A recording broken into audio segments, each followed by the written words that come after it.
And so one way in which we can find the risen Christ present with us and in our world is when he calls out our name, when he's almost physically present with us, so close to us, and we just sense him around us and within us. But there's another way in which we can find his presence with us. It's when we discover him doing the stuff that we know he does. I love the story of the disciples on the road to Emmaus. It's Sunday night, if you like, Easter Sunday night, and the despondent disciples are on their way home from Jerusalem, just mulling over all the events of that weekend, resulting, of course, in the death of Jesus. And yet when they discover the risen Christ amongst them, their lives are transformed, their attitude is transformed, their conversation is transformed. Previously they've been exhausted, now they are just exuding energy, and they can't wait to pass the message on. I love it. Listen to this. Listen to this. As they approached the village in which they were going, Jesus continued as if he were going further. But they urged him strongly, "Stay with us, for it is nearly dark." So he went in to stay with them. When he was at table with them, he took bread, he gave thanks, he broke it, and he began to give it to them. Then their eyes were opened and they recognized him. Something about the way that Jesus broke the bread, something about his hands, something about the stuff he was doing, opened their eyes to see him as the risen Christ.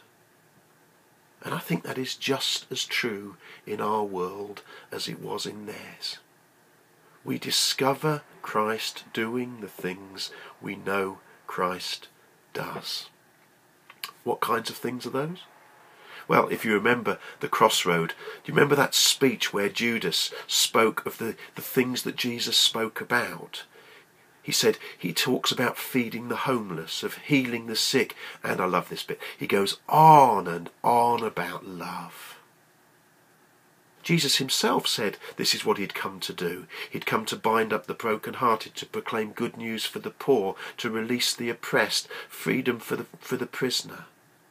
And when we see that happening in the world, we can guarantee that the risen Christ is there somewhere.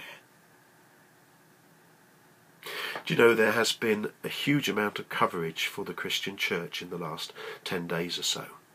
The Joint Issues team have produced a report in which it sets out their opposition to the lies, the myths about poverty which are too often put forward. And so good is the report that all the major political parties have picked it up and have felt they've needed to comment on it. That's the risen Christ. That's the church in this day doing what Christ said he would do in his day and which he continues to do in our day, to challenge the myths and the lies around poverty, to proclaim good news for the poor, to set the prisoner free, to proclaim that this is the Lord's time. We've discovered the work of Christians Against Poverty, and we're grateful for the opportunity to support them from this church, and the street pastors and the food bank. Poor old Bob walking across Cornwall pushing his trolley. Why is he doing that? Actually because it talks of the risen Christ, that's setting the prisoner free, that's proclaiming good news to the poor. That's the risen Christ. We find the risen Christ present in our world and in our lives when we find his work being moved on. And so that's the lesson of the disciples on the Emmaus Road.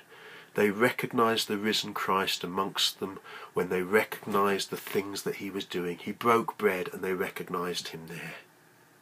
So when we go through this world, when we see day by day ordinary ways in which good news is being proclaimed to the poor, in which prisoners are being set free, in which sight is being restored for the blind, in which the oppressed are being released, in which the year of the Lord's favour, his time, is being declared, we recognise the risen Christ.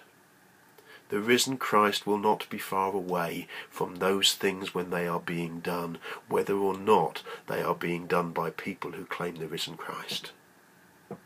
So we celebrate those things, so we support those things, so we look for Christ in those things. And here's another. here's another really important thing. We don't just celebrate, recognise and support. We look for the ways in which lives are changed because of the presence and the activity and the ministry of the risen Christ. Those weary disciples on the Emmaus Road, at the end of the day, too late in the day to let Jesus go on anymore, what did they do? When they recognised Jesus, they curled up by the fire, put their pyjamas on and went to bed. Not a bit of it. They were back out on the road, back down to Jerusalem, because they had to tell other people. Their lives were transformed when they discovered the risen Christ amongst them, and the lives of other people, hundreds, thousands of other people every day are being transformed because Jesus is alive and working in them and through them. And when we recognise the presence of that risen Christ amongst us, no wonder our hearts sing. How do we recognise the presence of Christ among us? Sometimes he calls our name. But sometimes we recognise him because of the stuff he's doing.